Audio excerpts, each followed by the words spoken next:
We talked about this on Friday, and I think that once it happens, there'll be a lot of excitement. There'll be some sadness. You cannot just remove that stadium from the Cleveland Browns identity and have it not be sad for some people of decades of families that have worn those weather games like a badge of honor. And there is something to that.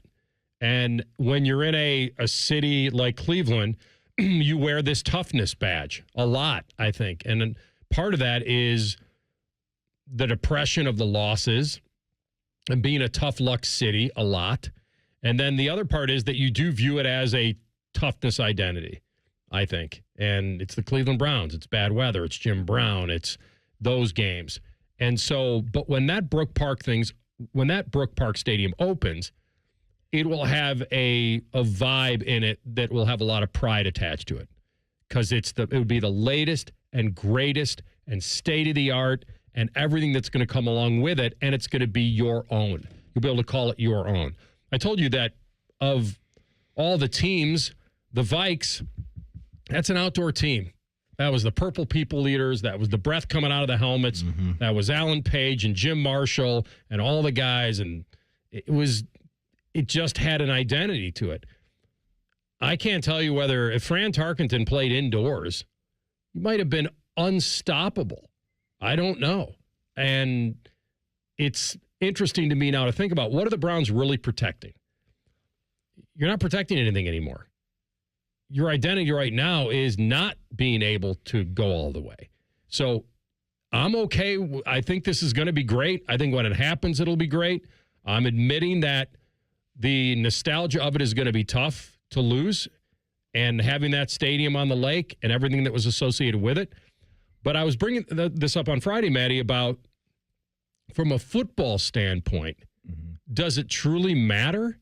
I think what this is going to come down to when you talk about identity for any franchise is who's the head coach and how does he operate, right? Because you can have a Kevin O'Connell type of guy the way the Vikings have right now, who's an innovative mind. It seems like he really enjoys putting the ball up in the air, and with the playmakers that he has, specifically the playmaker in Justin Jefferson that he has, that's a smart move, right? And so you can have a coach come into a city and not fit the identity. That doesn't mean you're not going to have a productive football team.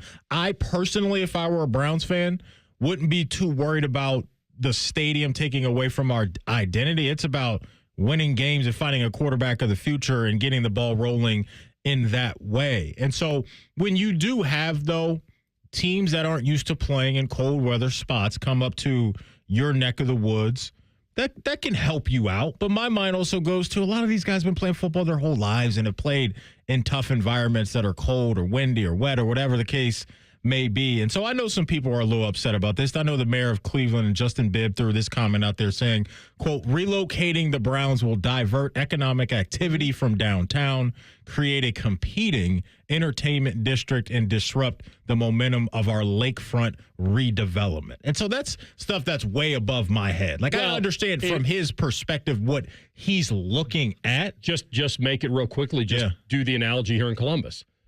If the Blue Jackets moved a half an hour away or 45 minutes north or south, like imagine what it would do to downtown. You'd still have Huntington Park. Right. But it's a blow. But that exact quote that he just had, just substitute Nationwide Arena. Right.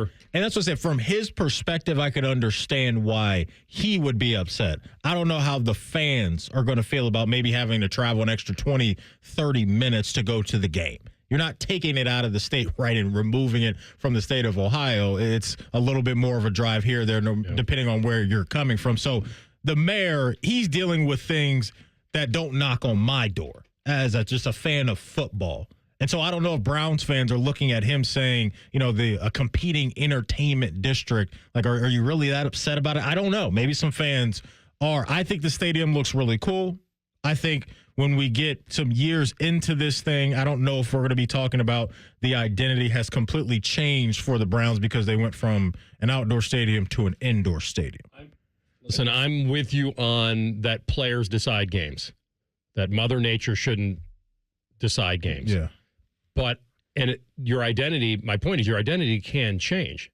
It can change because if you are a cold weather team, for the most part, I know there are games played in September and October that are fine, or even November.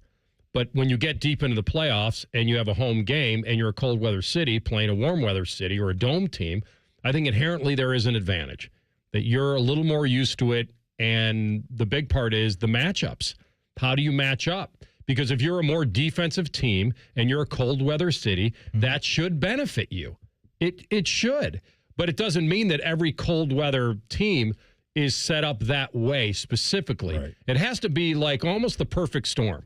You have to have maybe a run-oriented team, big offensive line, great in the trenches, very solid defense, and that you don't rely on scoring a lot of points to win.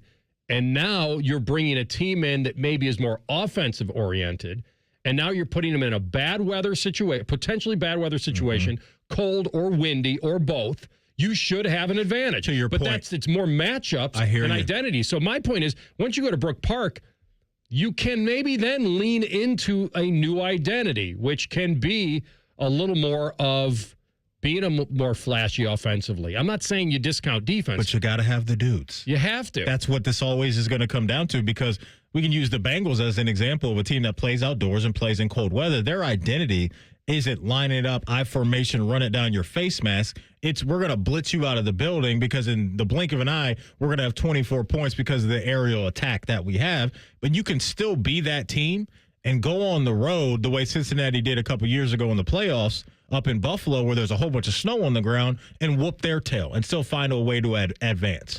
When any kid, anybody that's played any sport, especially football at any level, knows that it's tough to catch the ball in the cold. And tackle human beings. It is. The ground is rock hard. It's not a great thing. And it hurts. These guys are spoiled now, though. They are. The massive heaters, the big jackets, but the mental part of it, if you're not used to it, is different. Of it. That's it. I think your mind is a strong thing when it comes 100%. to athletics. Yep. And if you have the Jameis Winston attitude of I'm blessed to play in this versus someone's like, I can't believe we have to play. Why do you think Tennessee tried to warp their minds into thinking that they could beat Ohio State in 26-degree weather with wind chill and take their shirts off pregame? Because they were trying to convince themselves that it didn't matter or that they could flourish in it just the way Ohio State did. Now, it came down to matchups and talent and the start of that game. And a Sampson injury was big in that, right? My as a point key player is, for them. They overcompensated to try to make themselves believe that not only did it not matter, that they would flourish in it. What you want, in my opinion, indoor stadium, outdoor stadium, you want to be able to go anywhere and play multiple styles. That's when you know you're really good. It's not having to depend on, we got to hope that we get 20 degrees and some flurries to really. No, forget all that. Let's line up wherever you guys want to play against anybody, and we can still succeed at a high level. There are people that have done the deep dive into the analytics about whether home teams have statistical advantages. Well, they do just for being at home, I would think, from the momentum standpoint, from the fan standpoint.